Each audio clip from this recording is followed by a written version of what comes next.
गौसे आज़म बमने बेसरो सामा मदद क़िबले दी मदद काबाए ईमा मदद बगिरदाबे बला उस्ताद किश्ती मदद कुन या मुईनुद्दीन चिश्ती क़ादरी यम नारे या गौसे आज़म मी ज़नम दमज़ शेख सैयदी अहमद रिज़ा ख़ां क़ुतब आलम मी ज़नम जो शय तेरी निगाह से गुज़रे दुरूद पढ़ हर जुज़्व कुल है मज़हर अनवारे मुस्तफ़ा।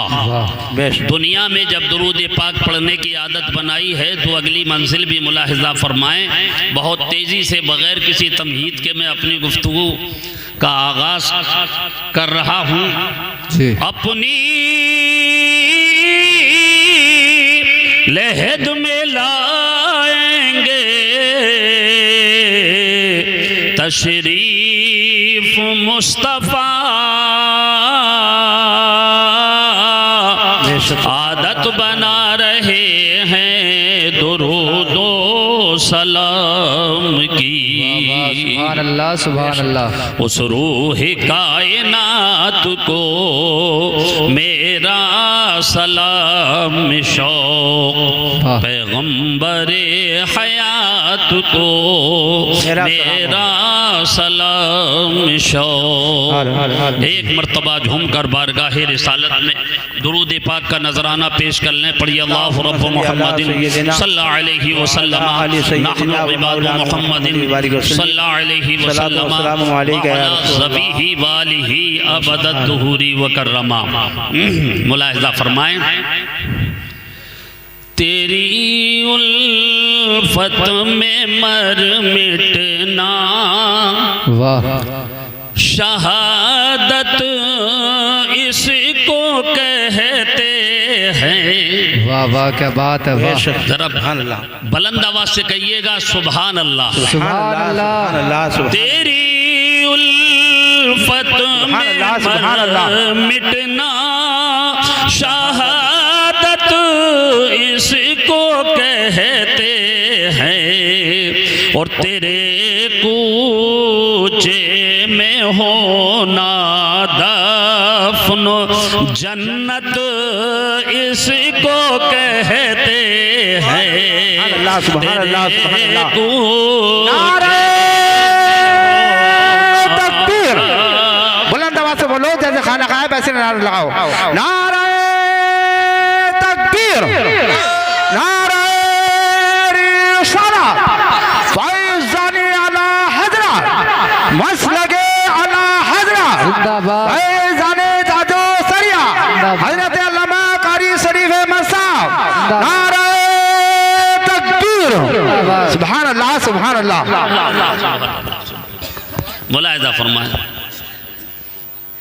तेरी उल्फत में मर मिटना शहादत इसको कहते हैं, और तेरे कूचे में होना दफन सुभान अल्लाह सुभान अल्लाह सुभान अल्लाह इसको कहते हैं। और ये शेर भी बतौर खास समात फरमाएं। इरशाद के रियाजत नामो है तेरी, गली में आने जाने का या रसूल अल्लाह। रियाजत नामो है तेरी, गली में आने जाने का, और आका तसव्वुर में तेरे रहना, इबादत इसको कहते हैं। सुभान अल्लाह सुभान अल्लाह सुभान अल्लाह। तसव्वुर में तेरे रहना, इबादत इसको कहते हैं, इसको कहते हैं। सुभान अल्लाह। ये शेर भी बतौर खास समात फरमाएं। सहाबा का अकीदा देखें, उनका मतमए नज़र सरकार की ज़ात। शायर ने लिखा है, या रसूल अल्लाह तुझी को देखना, तेरी ही सुनना, तुझ में गुम होना, तुझी को देखना, तेरी ही सुनना, तुझ में गुम होना, और हकीकत मारिफत अहले तरीक़त इसको कहते हैं, हकीकत मारिफत अहले तरीक़त इसको कहते हैं। और नबी का दीवाना, उसके हालात क्या है मुलाहिज़ा फरमाएं। निकल भागा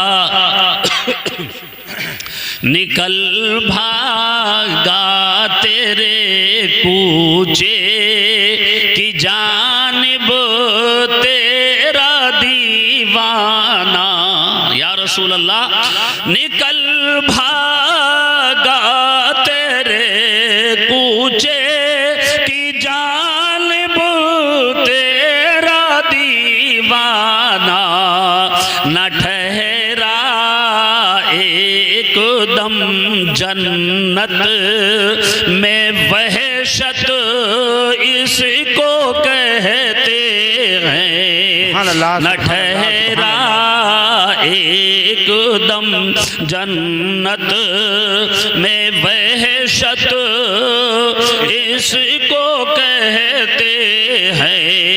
और तसव्वुर में तेरे रहना इबादत इसको कहते हैं। दुरूद पाक पढ़ें एक बार और, अल्लाहुम्मा सल्ली अला सय्यदिना व अला आलि सय्यदिना व मौलाना मुहम्मदिन मअदनिल जूदि वल करम मंबइल इल्मि वल हिल्मि वल हिकम व अला आलिहि व सहबिहि व बारिक व सल्लिम। हज़रात,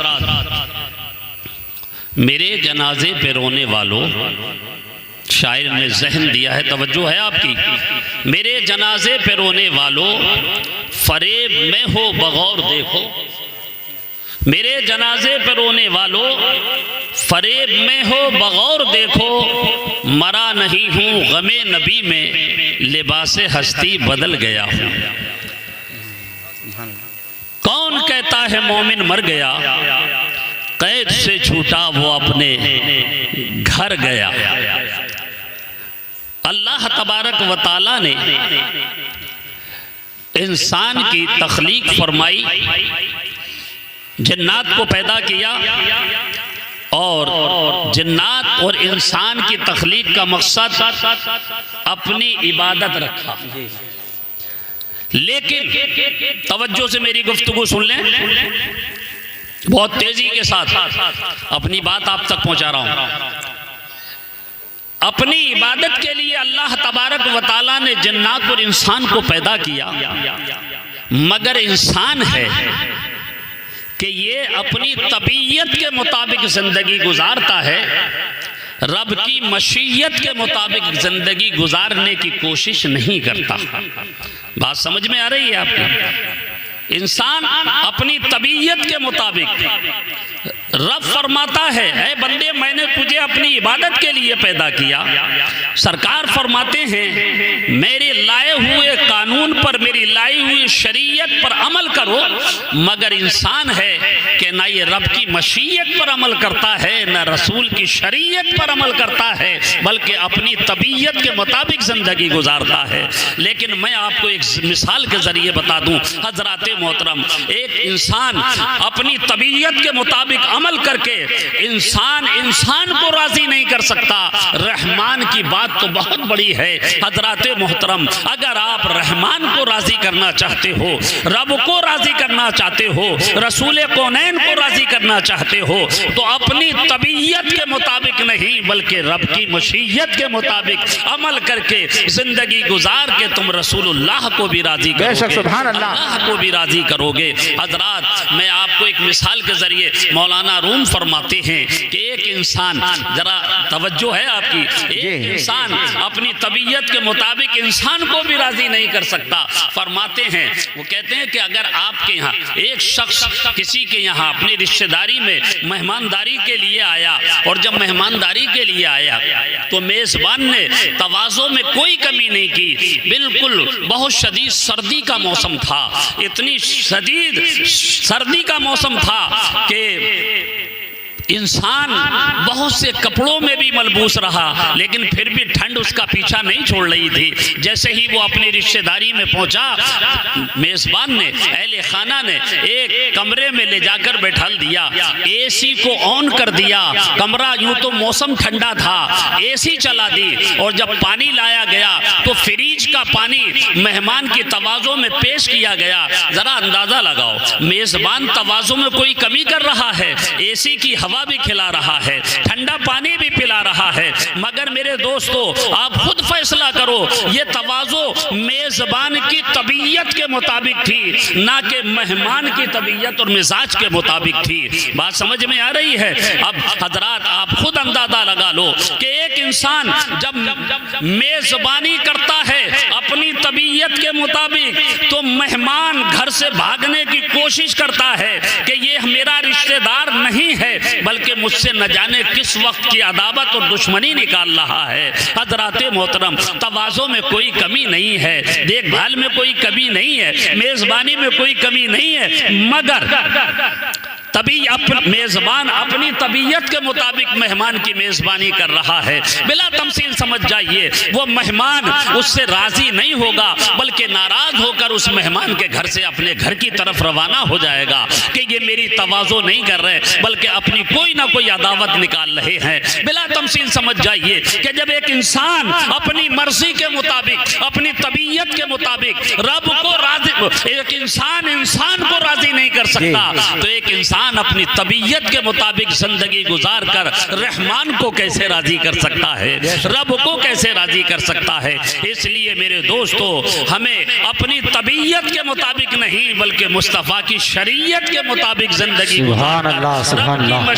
के मुताबिक जिंदगी गुजार कर हमें रब को राजी करना है। आओ मैं बहुत तेजी से आपको बता दूं, हजरात, जमीन की फितरत है, जमीन के अंदर कितनी बड़ी अजीमुल जुस्सा, कितना ही बड़ा ताकतवर इंसान जानवर जैसे कि हाथी है, शेर है, अगर इसको जमीन में दफन कर दिया जाता है कुछ दिनों के बाद उसका गोश्त और पोस्ट गल जाता है, जमीन सब खा जाती है हजरात। लेकिन यही जमीन है, शेर को भी गला दिया, हाथी को भी गला दिया, इंसान की भी कुछ हजरात को छोड़ने के बाद आप जानते हैं जिसमें हुफ्फाज़े किराम हैं, हुफ्फाज़े बाअमल हैं, उलमा बाअमल हैं और बहुत से हुज्जाज बाअमल हैं कि जिनको जमीन नहीं गलाती है, न खाती है। हजरात मोहतरम, इसके साथ ही साथ अब मैं ये अर्ज कर रहा था कि आप अंदाजा लगाओ, खुद फैसला करो कि हाथी जैसे अजीमुल जुस्सा जानवर को जमीन ने गला दिया, शेर जैसे ताकतवर जानवर को गला दिया, मगर इसी जमीन के सीने में जब इसको चीर कर, इसको जोत कर तैयार करके गेहूं का दाना डाला जाता है,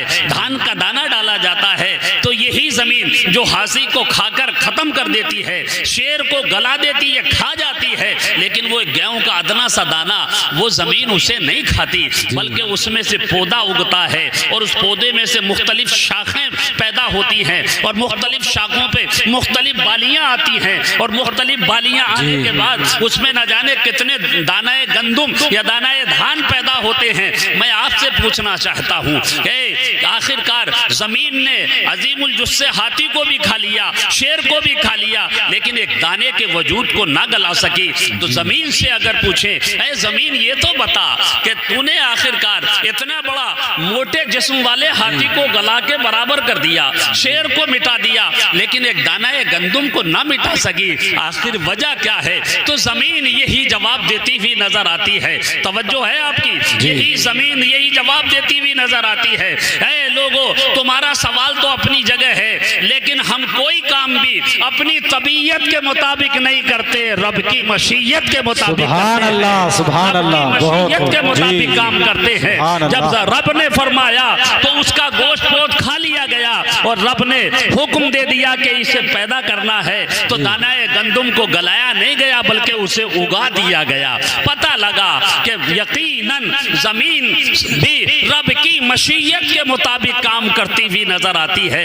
आप इंसान तो अशरफुल मखलूकात है, अशरफुल मखलूकात है जिन्होंने रब की मशीयत के मुताबिक, रसूल की शरीयत के मुताबिक जिंदगी गुजारी। वो दुनिया में भी कामयाब, आखिरत में भी कामयाब। मौत आएगी मगर अजाब बनकर नहीं। मेरे नबी ने पहले ही ऐलान फरमा दिया, अल मौत तोहफतुल लिल मोमिन, उस बंदे मोमिन के लिए मौत तो अपने वक्त पर आएगी मगर तोहफा बनकर आएगी। सुभान अल्लाह, सुभान अल्लाह। एक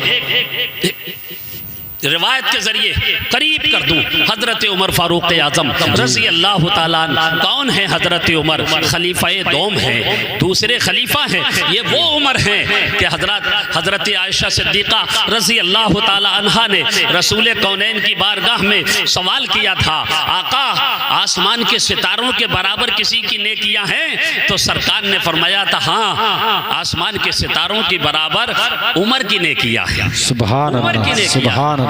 पता लगा नबी को ये इल्म है कि आसमान में कितने सितारे हैं, ये भी इल्म है, और ये भी इल्म है कि दुनिया में किसकी नेकियां आसमान के सितारों के बराबर हैं। अल्लाह अकबर। फरमाते हैं कि हाँ, उमर की नेकियां आसमान के सितारों के बराबर हैं। नबी फरमाते हैं, मेरे बाद अगर कोई नबी होता तो उमर को नबूवत मिलती। वो उमर है हजरत मोहतरम वो हजरत उमर फारूक आजम। चले एक रास्ते को, बयाबान रेगिस्तानी इलाका है, मक्के के आसपास आप चल रहे हैं, रास्ते में चलते चलते आपको शिद्दत की प्यास लगने लगती है और आप पानी की तलाश में। हजरत उमर फारूक आजम रास्ते में सोच रहे हैं कि कोई मुझे रास्ते में कुआं मिल जाए या पानी कहीं से हाथ आ जाए ताकि मेरी शिद्दत की प्यास बुझ जाए।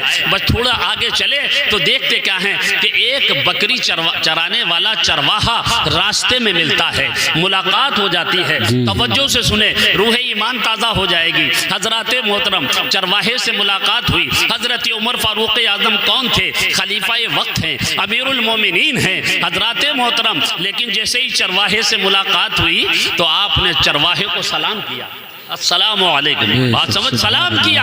आज हम सलाम करने में भी शर्म महसूस करते हैं, बताओ है कि नहीं? अगर कोई बुजुर्ग भी आ रहे हैं, नौजवान इधर से जा रहे हैं तो नौजवान इंतजार कर रहा है कि ये बड़े मियाँ मुझे सलाम करें। इमाम साहब जा रहे हैं तो मुक्तदी इंतजार कर रहे हैं कि इमाम मुझे सलाम करे। अरे सलाम, मेरे आका फरमाते हैं सलाम में पहल किया करो, सलाम को रिवाज दिया करो। यकीनन जो भी सलाम में पहल करता है अल्लाह तबारक व तआला उसे ज्यादा नेकियों का मुस्तहिक बनाता है। सुभान अल्लाह, सुभान अल्लाह। मेरे दोस्तों, सलाम को रिवाज दो। नबी ने तो फरमाया कि जब तुम अपने घर में दाखिल हो तो सलाम किया करो। अगर आपकी बीवी हो उसे ही सलाम करो, लेकिन ये मर्द जब घर में अगर बीवी के सामने जाकर बीवी को सलाम कर ले तो बजाय जवाब देने के वो हंसती है जी, वो हंसने लगती है कि मियाँ शौहर सलाम कर रहे हैं। अरे अल्लाह की बंदी, अगर अल्लाह ने तुझे तौफीक दी है, नेक बीवी, दुनिया की नेक बीवी वो है। मुस्तफ़ा जाने रहमत फरमाते हैं कि जब उसका शौहर बाहर से आए तो मुस्कुराकर उसका इस्तकबाल कर ले, उसे सलाम पेश कर ले। अल्लाह अकबर कबीरा। वो नेक बीवी, दुनिया से नेक बीवी है। और शौहर अगर सलाम कर रहा है तो शौहर की मजाक बनाई जा रही है। वजह क्या है? हंसा जा रहा है। क्यों? वजह क्या है? सिर्फ इल्म की कमी है, तालीम की कमी है, वरना इतना मौका नहीं मिलना चाहिए था। शौहर अगर आ रहा है, शौहर सलाम कर रहा है तो उससे बेहतर जवाब वापस किया जाए। हुक्म भी यही है कि जब तुम्हारा कोई भाई तुम्हें सलाम करे अस्सलामु अलैकुम तो तुम थोड़ा इजाफा कर दो, वालेकुम अस्सलाम व रहमतुल्लाह। बात समझ में आ रही है? उससे बेहतर जवाब वापस करो, और अगर इतना ना हो सके तो कम से कम उतना ही वापस कर दो। कुरान का फैसला है। हजरत मोहतरम बस हजरत उमर फारूक आजम ने, खलीफा वक्त ने, अमीरुल मोमिनीन ने चरवाहे को सलाम किया। और जब चरवाहे को सलाम किया और सलाम का जवाब मिल गया तो आपने चरवाहे से पूछा, ऐ चरवाहे तेरे पास पानी है? मुझे बड़ी शिद्दत की प्यास लगी है, अगर पानी हो तो मुझे पानी पिला दे। हजरत चरवाहा ने कहा, ऐ मुसाफिर मैं पानी तो रखता हूँ, क्योंकि बकरियां इस रेगिस्तानी इलाके में चराता हूँ, पानी रखता हूँ अपने पास, मगर आज इत्तेफाक है कि पानी मेरे पास खत्म हो गया है, पानी मेरे पास खत्म हो गया है, इसलिए आज मैं आपकी खिदमत नहीं कर सकता। थोड़ा सा वक्त गुजरा, मुख्तसर ये थोड़ा सा वक्त गुजरा, हजरत अमीरुल मोमिनीन को वो पहचान न सका, उसे शनाख्त नहीं हुई ये खलीफतुल मुस्लिमीन है, हजरत उमर फारूक आजम हैं। बस थोड़ा सा वक्फा फरमाने के तवक्कुफ फरमाने के बाद हजरत उमर फारूक आजम ने फरमाया कि ये चरवाहे अगर पानी नहीं है तो कम से कम इतना कर कि अपनी 1 या 2 बकरियों का दूध दोकर मुझे पिला दे, ताकि मेरी प्यास भी बुझ जाएगी। और दूध में 2 खासियतें हैं, अगर भूख लगती हो तो भूख भी मिट जाती है और प्यास लगती हो तो प्यास भी खत्म हो जाती है। आपने फरमाया कि अगर पानी नहीं तो बकरियां तो हैं, तू मुझे बकरी का दूध पिला, दूध पिला दे। उस चरवाहे ने कहा था, जहन में रखें, हाँ चरवाहा जरूर था मगर वो कोई काम अपनी तबीयत के मुताबिक नहीं करता था, रब की मशीयत के मुताबिक करता था, जहन में रखें। हजरत मोहतरम, बस जैसे ही हजरत अमीरुल मोमिनीन ने ये चरवाहे से कहा कि मुझे बकरियों का दूध दूकर पिला दे ताकि मुझे तस्कीन मिल जाए, सैराबी हासिल हो जाए, और भूख लग रही है, भूख भी खत्म हो जाएगी, प्यास भी खत्म हो जाएगी। चरवाहे ने जवाब दिया था, ऐ मुसाफिर मैं अपने मालिक की बकरियां चराता हूं और मेरी जिम्मेदारी सिर्फ इतनी है कि मैं बकरियां गिन के लाता हूं, मेरा मालिक मुझे सुबह को बकरियां गिन के दे देता है और शाम को गिन के वापस ले लेता है, मुझे इसके अलावा कोई दूसरा इख्तियार नहीं है, मैं आपको बकरी का दूध दूकर नहीं पिला सकता। ये अमानतदारी की बात है, बात समझ में आ रही है। लेकिन आज अगर कोई किसी का मुलाजिम हो और अगर ऐसा कोई नंबर आ जाए तो बजाय दूध की बात कर रहे हो, भैंस भी कटवाइएगा जाके रास्ते में, है कि नहीं है? भैंस को भी बेचिएगा और आके कह देगा कि गुम गई, है कि नहीं? इल्ला माशाअल्लाह हजरात, मगर ये वो चरवाहा जरूर था मगर वाह रे वाह, अपनी तबीयत के मुताबिक नहीं, रब की मशीयत के मुताबिक जिंदगी गुजार रहा था। हजरात मोहतरम, उसने कहा कि मुझे ये इख्तियार नहीं है, मैं जो हूँ ये आपकी खिदमत नहीं कर सकता। बस हजरत अमीरुल मोमिनीन ने सोचा कि ये तो बड़ा ईमानदार लग रहा है, बहुत पहुंचा हुआ इंसान लग रहा है, अब जब इसने इतना तकवा दिखाया तो अब इसका और इम्तिहान ले लिया जाए, हैं? अल्लाहु अकबर कबीरा, इसकी और आजमाइश कर ली जाए, इसका और इम्तिहान ले लिया जाए। हजरत अमीरुल मोमिनीन फरमाते हैं, ऐ चरवाहे एक बात बता, क्या तेरी बकरियों पर कभी भेड़िया हमला नहीं करता? जंगल में तू बकरियां चराता है तो कभी भेड़िया हमला नहीं करता? कहा हाँ मुसाफिर करता है, फिर कभी कभी बकरी को ले भी जाता है, खा लेता है। तो आपने फरमाया फिर तू अपने मालिक को क्या जवाब देता है? कहा मैं जो असल हालत होती है, जो कैफियत होती है, वो अपने मालिक के सामने जाकर बयान कर देता हूँ। अगर भेड़िया किसी बकरी को ले जाता है और खा लेता है तो मैं जब बकरियां गिनवाता हूँ शाम को जाकर और 1 बकरी या 2 बकरी कम होती हैं, मैं अपने मालिक को सच्चाई के साथ बता देता हूँ कि आज जो है 1 बकरी को भेड़िए ने खा लिया, मेरा मालिक मेरी बात पर इत्मीनान कर लेता है और मुझसे कोई मुआखजा नहीं करता। समझ में आ रही है? तो हजरत अमीरुल मोमिनीन ने फरमाया कि फिर तो बहुत आसान हो गया, जब तेरे ऊपर इतना बड़ा एतमाद तेरे मालिक को है, इतना बड़ा भरोसा तेरे मालिक को तेरे ऊपर है, तो मसला बिल्कुल आसान है, परेशान क्यों हो रहा है? अब तू 1 बकरी की कीमत मुझसे ले ले। समझ रहे हैं आप? ये और अजीम इम्तिहान, कहा 1 बकरी की कीमत मुझसे ले ले, मैं इसका दूध भी पी लूंगा और जब मुझे भूख सताएगी तो मैं इसके कबाब बना के भी खा लूंगा। बात समझ में आ रही है? चरवाहे ने कहा, जरा चरवाहे का जवाब सुनो। अल्लाहु अकबर कबीरा, कहने लगा ए मुसाफिर, मैंने बताया कि मुझे कोई इख्तियार नहीं। कहा नहीं, इख्तियार की तेरा मालिक तेरी बात पर भरोसा करता है, इत्मीनान करता है, इत्मीनान करता है, तो तू बता देना, एक बकरी की कीमत मुझसे ले ले, तुझे भी फायदा हो जाएगा और मेरी भी भूख और प्यास मिट जाएगी। और मालिक को बता देना कि आज एक बकरी भेड़िया खा गया। समझ रहे हैं आप, भेड़िया खा गया। मालिक ने, उस चरवाहे ने जवाब दिया, ए मुसाफिर, तेरा चालो चलन तो बताता है कि तू मदीने का रहने वाला है। सुभान अल्लाह, सुभान अल्लाह। तेरी गुफ्तगू का अंदाज बता रहा है कि तू मदीने का रहने वाला है। तेरे चेहरे का हुस्न बता रहा है कि तू मदीने का रहने वाला है। मगर मुझे ताज्जुब है, तू बातें कैसी कर रहा है। अल्लाह अकबर कबीरा। जरा चरवाहे की बात सुन। कहने लगा, मुझे ताज्जुब है, ऐ नौजवान, तू बातें कैसी कर रहा है। मैं अपने मालिक को धोखा दूंगा, मालिक के साथ मैं गैर जिम्मेदारी के साथ पेश आऊंगा, मालिक की अमानत में खयानत करूंगा। मुझे लगता है, उसने दबे लफ्जों में कहा है, मुसाफिर, मुझे तू बिल्कुल लाइल्म लगता है। अमीरुल मोमिनीन को पहचाना नहीं था। अल्लाह अकबर कबीरा। उसने पहचाना नहीं, कहा मुझे इल्म से दूर लगता है। गोया के दबे लफ्जों में माअज़ल्लाह हजरत उमर फारूक आजम को वो अनपढ़ साबित कर रहा था कि मुझे चालो चलन से तो पता लग रहा है कि तू मदीने का रहने वाला है, मगर तेरी बातें मुझे अजीब लग रही है, मसाइल से वाकफियत नहीं है। बस इतना सुनना था। हजरत मोहतरम, जरा अंदाजा लगाओ आप, हजरत अमीरुल मोमिनीन रज़ी अल्लाह ताला अन्हु हजरत उमर फारूक आजम ने फरमाया, नौजवान, तुझे इसमें परेशानी क्या है। जब तेरा मालिक तेरी बातों पर इत्मीनान कर लेता है तो पैसे तुझे मिल जाएंगे, मतलब ये तुझे भी फायदा होगा और मेरी प्यास और भूख मिट जाएगी और तेरा मालिक तेरी बात पर इत्मीनान कर लेगा। हजरत मोहतरम, इतना सुनना था।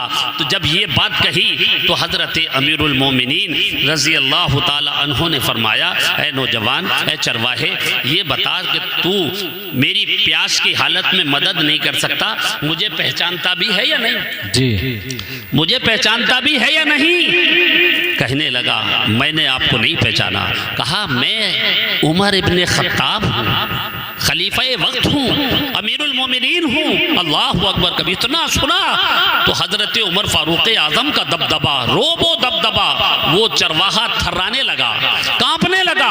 अरे कि मैं उमर की शिकायत और उमर की शान में ऐसे अल्फाज बोल गया। हालांकि उसकी बात अपनी जगह सही थी, लेकिन दुर्राए फारूकी को उसके जहन में बसा हुआ था, दुर्राए फारूकी के बड़े जलाल के मालिक हैं हजरत उमर फारूक आजम। और जब इंसाफ की बात आती है, सजा की बात आती है, तो वो कोई रियात नहीं करते, अदलो इंसाफ के साथ जिंदगी में फैसले किया करते हैं। घबराने लगा। तब हजरत अमीरुल मोमिनीन ने फरमाया था, ऐ चरवाहे, घबराने की जरूरत नहीं है, तूने अपना फर्जे मनसबी निभाया है और तूने मुझे दूध ना पिलाकर, बकरी ना बेचकर, मैं तो तेरे तकवे की जांच कर रहा था, तेरी पारसाई की जांच कर रहा था, तेरा इम्तिहान ले रहा था। अल्लाह अकबर कबीरा।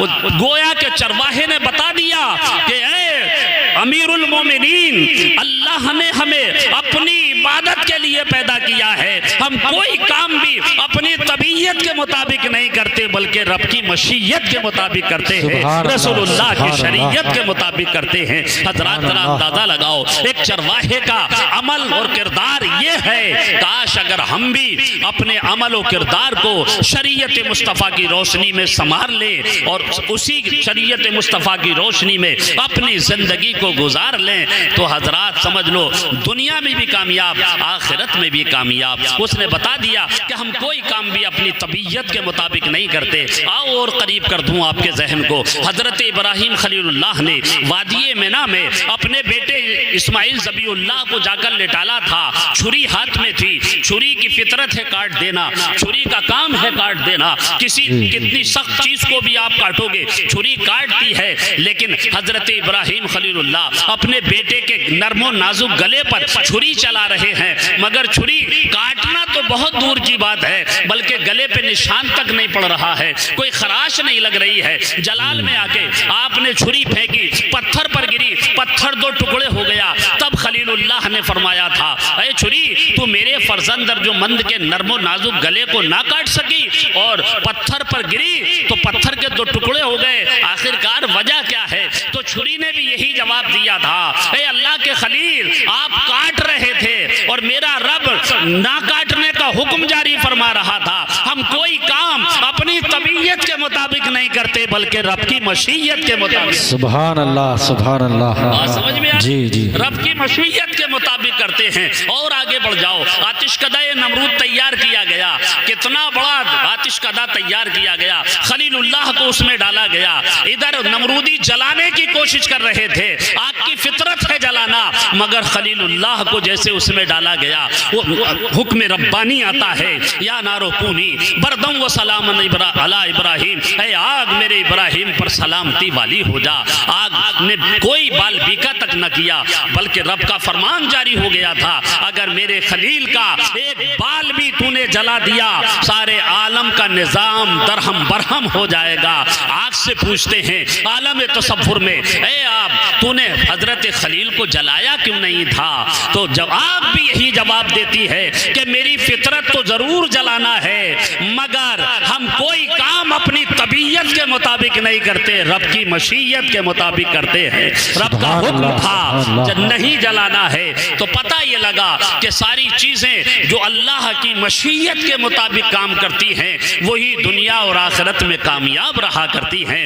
और आगे बढ़ जाओ, हजरत इकरमा जो मतलब ये कि ईमान नहीं लाए थे, जब ईमान लाने का वक्त आया था, समंदर के किनारे पहुंचे थे और आपने कहा था कि मैं मोहम्मदुर रसूलुल्लाह के लाए हुए दीन पर ईमान तो लाऊंगा, लेकिन शर्त है। रसूल कौनैन की बारगाह में हाजिर हुए और अर्ज करते हैं, ऐ मोहम्मदुर रसूलुल्लाह, ये जो समंदर के पार पहाड़ी है, इस पहाड़ी के ऊपर एक पत्थर रखा हुआ है, अगर वाकई आप अल्लाह के नबी हैं, उस पत्थर को बुला लो, समंदर के पानी के ऊपर तैरता हुआ आपकी बारगाह में अगर आकर सजदा रेज हो जाएगा, इकरमा कलमा पढ़कर मुशर्रफ बा इस्लाम हो जाएगा। तारीख गवाह है हजराते मोहतरम कि रसूल कौनैन ने पत्थर को हुक्म दिया था, पत्थर चला था समंदर के पानी के ऊपर तैरता हुआ, जबकि पत्थर वजनी होता है और पत्थर की फितरत है नीचे जाना, पानी की फितरत है डुबो देना है, बोलो है कि नहीं है? भारी चीज को डुबो देना, हल्की चीज को तैरा देना, पत्थर को डूब जाना चाहिए था, मगर समंदर ने पत्थर को डुबोया नहीं था, बल्कि पत्थर समंदर के पानी पर तैरता हुआ चला आ रहा है हजराते मोहतरम। और ये बता दिया, नारे तकबीर, नारे तकबीर, नारे रिसालत, नारे रिसालत, उलमाए अहले सुन्नत, उलमाए अहले सुन्नत, हज़रत अल्लाह मौलाना मुफ्ती सैयद मुकीमुर रहमान सिफ क़िबला, नारे तकबीर, नारे तकबीर, नारे रिसालत, नारे रिसालत, उलमाए अहले सुन्नत, नारे तकबीर, नारे रिसालत।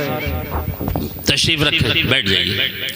दुरूद पाक पढ़ ले एक बार, अल्लाहुम्मा सल्लि अला सय्यिदिना व शफीना व नबीना व हबीबिना व मौलाना मुहम्मदिन बारिक व सल्लिम, सलातु व सलामुन अलैका या रसूल अल्लाह। लीजिए, अब इंतज़ार की घड़ियाँ ख़त्म हैं और मैं अपनी बात पूरी करके अपनी गुफ्तगू को ख़त्म कर रहा हूँ। हज़रात मोहतरम, तो मैं अर्ज़ कर रहा था कि पत्थर पानी समंदर के पानी पर तैरता हुआ बारगाहे रिसालत में हाजिर हो गया था। हम अगर पानी से पूछे तूने पत्थर को डुबोया क्यों नहीं था, पत्थर से पूछे कि आखिरकार तू डूबा क्यों नहीं था, तो जवाब यही मिलेगा। समंदर ने भी यही जवाब दिया था, पानी भी यही जवाब दे रहा था कि हम कोई काम अपनी तबीयत के मुताबिक नहीं करते बल्कि रब की मशीयत के मुताबिक करते हैं। हजरत इकरमा जो है कलमा पढ़कर मुशर्रफ बा इस्लाम हो जाते हैं। मेरे दोस्तों, दुनिया में अल्लाह तबारक व तआला ने हमें अपनी इबादत के लिए पैदा किया है। जब अपनी इबादत के लिए पैदा किया है तो अपना चेहरा भी इस्लामी बनाओ, अपना लिबास भी इस्लामी बनाओ, अपने घर का माहौल भी इस्लामी बनाओ। तुम चलो तो चाल बता दे नबी का फिदाई जा रहा है, बोलो तो बोली बता दे नबी का शहदाई जा रहा है, खाओ तो खाने का अंदाज बता दे नबी का गुलाम खा रहा है, सो तो सोने का तरीका बता दे नबी का गुलाम सो रहा है, और उठो तो उठने का तरीका बता दे नबी का गुलाम उठ रहा है। ज़बान हाल काल बोलते हुए नजर आते हैं, मैं सो जाऊं या मुस्तफ़ा कहते कहते, और खुले आँख सल्ले अला कहते कहते। इस अंदाज से अगर दुनिया से जाओगे, नबी फरमाते हैं मौत तो जरूर आएगी, वक्त मुकर्रर पर आएगी, मगर मौत तुम्हें तोहफा तोहफा बनकर आएगी, अजाब बनकर नहीं आएगी। मैं अपनी बहन बेटी और माओ से भी ये गुजारिश करूंगा, यकीनन फातिमा ज़हरा की अगर कनीज़ बनना चाहती हो, एक हदीस पाक, सरकार का आखिरी वक्त है, अब बिस्तर अलालत पर है, बज़ाहिर दुनिया से रुखसती का आखिरी वक्त है। तवज्जो से सुने मेरी बहन और बेटियां और माएँ, सरकार ने इरशाद फरमाया मुझे तन्हाई कर दी जाए और मेरी बेटी फातिमा को बुला दिया जाए। बस हुक्म पाते ही हज़रत फातिमा ज़हरा को बारगाह रिसालत में हाजिर किया गया। कोई नहीं था, बाप और बेटी हैं। मुस्तफ़ा जाने रहमत इरशाद फरमाते हैं, ए बेटी फातिमा, दुनिया से इस हाल में आना कि तुम्हारे शौहर तुमसे नाराज ना हो। शौहर, वरना क़यामत के दिन अगर खुदा ने सवाल किया तो जवाब तुम दोगी, मैं नहीं दूंगा। मुख्तसर ये सरकार ने बज़ाहिर दुनिया से पर्दा फरमाया, क़ज़ा इलाही के तहत वादा इलाही को पूरा किया। कुल्लु नफ्सिन ज़ाइक़तुल मौत के मुताबिक सरकार ने मौत का ज़ायक़ा चखा। तारीख बताती है सरकार के विसाल के ठीक 6 महीने के बाद हज़रत फातिमा ज़हरा रज़ी अल्लाह ताला अन्हा के इंतकाल का वक्त करीब आया। बिस्तर अलालत पर हैं, बिस्तर अलालत पर हैं, बाप की वसीयत याद आती है। बस फ़ौरन अहले खाना को हुक्म करती हैं कि मुझे तन्हाई करके मेरे शौहर मौला अली को मेरे पास भेज दिया जाए। तारीख गवाह है हजरात मोहतरम, बस बिस्तर अलालत से ये जब जारी किया आपने फरमान, हजरत मौला अली शेर खुदा रजी अल्लाह ताला अन्हो को तुरंत बुला दिया गया। जैसे ही हजरत अली रजी अल्लाह ताला अन्हु फातिमा के पास पहुंचे हैं बिस्तर अलालत पर, आज अंदाजा लगाओ, हम और आप हमारे घरों में पानी भी दूसरे चम्मच से डालते हैं, मगर बाप की वसीयत पर अमल का जज्बा देखो। कौन है वो फातिमा, अल्लाह अकबर कबीरा, के सर्दी की लंबी लंबी रातों में नियत बांध लेती हैं, कभी सजदे में है, कभी रुकू में है, रात खत्म हो जाती है और अर्ज करती हैं परवरदिगारे आलम, फातिमा की जिंदगी में एक रात तो ऐसी बना दे कि दिल खोल के तेरी बारगाह में सजदा कर ले। वो फातिमा ज़हरा कि अगर आटा गूंद रही है तो कुरान की तिलावत जारी है, चक्की पीस रही है तो कुरान की तिलावत जारी है, बर्तन साफ कर रही है तो कुरान की तिलावत जारी है, दूध पिला रही है बच्चों को तो कुरान की तिलावत जारी है। वो फातिमा ज़हरा बिस्तर अलालत से खड़ी हो जाती हैं और हजरत मौला अली सामने खड़े हैं। बिस्तर अलालत से खड़े होने के बाद अपने सर का रुपट्टा उतारा और रुपट्टा एक सिरा मौला अली के कदमों पे है और दूसरा अपने सर पे है। अर्ज करती हैं, मेरे सरताज, मैंने जिंदगी का सफर आपके साथ तय किया है, अगर इस दौरान सफर कोई लग़्ज़िश हो गई हो तो मुझे माफ कर देना, मगर मुझसे नाराज हो के दुनिया से मत जाना। गौर करे मेरी माँ और बहनें और बेटी कि आज तुम्हारा किरदार क्या है, तुम्हारा अमल क्या है। वो नेक बीबी, वो पाक-तीनत जिसको रसूलुल्लाह सूंघते भी थे, जिसे रसूलुल्लाह चूमते भी थे, जिसे रसूलुल्लाह अपनी रूह का टुकड़ा फरमाते थे, अपने दिल का टुकड़ा फरमाते थे, वो फातिमा अपने सर के रुपट्टे को उतार कर मौला अली के कदमों पर रखती हैं। मौला अली इरशाद फरमाते हैं, फातिमा, अरे अल्लाह के रसूल की लाडली बेटी, जिसके अमल और किरदार का आलम ये है, तुम ये क्या कह रही हो। अर्ज करती है, मेरे सरताज, ये मेरी गुजारिश है कि मैंने जिंदगी का सफर आपके साथ तय किया है, अगर दौरान सफर कोई लग़्ज़िश हो गई हो, आपको मेरी तरफ से कोई तकलीफ पहुंची हो तो मुझे आज ही माफ कर देना। अल्लाह अकबर कबीरा।